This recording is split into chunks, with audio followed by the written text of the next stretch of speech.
CBS News Radio White House correspondent Steven Portnoy. Steven, good to see you. What has the White House response been to China ramping up military exercises around Taiwan? Well, so far, no direct response to this morning's live fire exercises, but certainly the White House is eyeing it. And this is the kind of thing that the White House has said it was braced for. Live fire exercises, flights across the median line between mainland China and Taiwan, and also economic repercussions that China might try to seek. These are things that the White House says President Biden was keen to address in his 2-hour-long call with Xi Jinping last week. The White House says it's interested in keeping lines of communication open, but that whatever happens next, the United States would be prepared to manage, in the words of the White House press secretary yesterday. And the expectation is at a certain point we will have some sort of formal response or reaction from the United States government. So far, it hasn't yet come. Well, there's a lot of stuff happening there in the White House, Stephen. So we want to ask you about yesterday when President Biden signed an executive order helping patients who might need to travel out of state for an abortion. Tell us more about the order and how much of an impact it's expected to really have.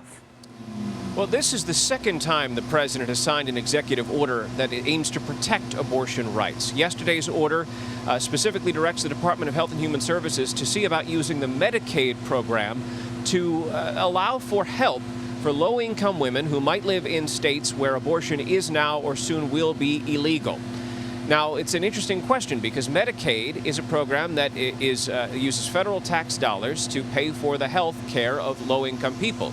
And there is a long-standing prohibition in federal law known as the Hyde Amendment that prohibits federal taxpayer monies going to pay for abortions in most cases, but there are exceptions, namely for rape, incest, and cases where the life of the mother may be in jeopardy. So what the president has done yesterday is he signed an executive order that aims to see if there are ways that Medicaid funding can be used to provide abortion access or to help facilitate abortion access for low-income women if they live in states where abortion is now illegal. And that might extend to things such as reimbursement for travel expenses or even more than that.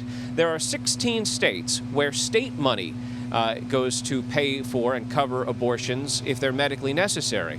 And what's being discussed here is the possibility that waivers might be granted to those states under the Medicaid program so that they might be able to offer similar care to people who don't live in those states. Stephen, it has indeed been a big week for the Biden administration. Despite the president being in COVID isolation, gas prices are falling. He's had legislative wins in Congress, and al-Qaeda leader Ayman al-zawahiri was killed in Afghanistan. How is the White House planning to keep up this momentum?